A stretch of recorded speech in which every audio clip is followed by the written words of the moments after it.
প্রধান অতিথি হযরত উলামায়ে কেরাম, এলাকার মুরব্বিয়ান, দিনী ভাইরা, পর্দার আলে আমার মা ও বোনেরা, আল্লাহ রাব্বুল আলামিনের দরবারে অসংখ্য শুকরিয়া যে আল্লাহ রাব্বুল আলামিন মেহেরবানি করে দয়া করে আমাদেরকে আজকের এই মোবারক মজলিসে আসার বসার তৌফিক দান করেছেন। সকলে শুকরিয়া আদায় করে বলি আলহামদুলিল্লাহ। আমার ভাইরা, আমি খুব সংক্ষেপে দু একটা কথা বলবো, যেহেতু মোটামুটি রাত হয়েছে, এই জন্যে বয়ান করবো না, দু একটা কথা বলবো। এক নম্বর কথা হলো,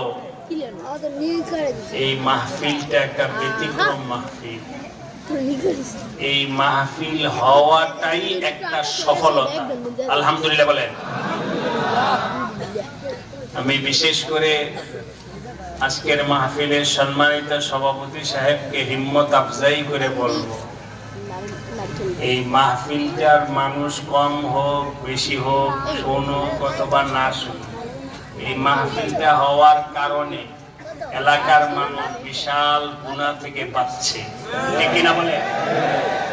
এটাই আমাদের সফলতা। আলহামদুলিল্লাহ বলেন। পুরা ময়দান ভরে যাক অথবা না যাক, গুনাহ তো বন্ধ হয়েছে। আলহামদুলিল্লাহ, যাদের আয়োজনে এই উদ্যোগ হয়েছে, আল্লাহ সবাইকে কবুল করে নেন। আমাদের একটুও মন ঘাবড়ানোর কিছু নাই। আল্লাহ যতদিন হায়াত রাখেন, আমাদের সভাপতি এবং এলাকার মুরব্বিয়ান সবাইকে মৃত্যু পর্যন্ত এই আমলকে অব্যাহত রাখার তৌফিক দান করেন। দুই নম্বর কথা হলো, ভাইরা এখানে যারা আছেন সবাই, যুবক বৃদ্ধ সবাই নিয়ত করে যে আমরা এখন থেকে 5 ওয়াক্ত নামাজ পড়ব।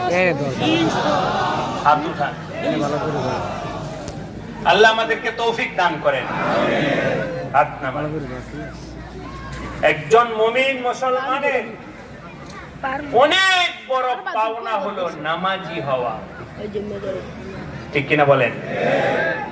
ভাই দোস্ত, টাকাওয়ালা হইছি, ক্ষমতাওয়ালা হইছি, অমুক হইছি, তমুক হইছি, নামাজি হতে পারি নাই, বলেন ওই লোকটা সফল না ব্যর্থ? আরেকজনের কিছুই নাই, কিন্তু সে মাশাআল্লাহ 5 ওয়াক্ত নামাজ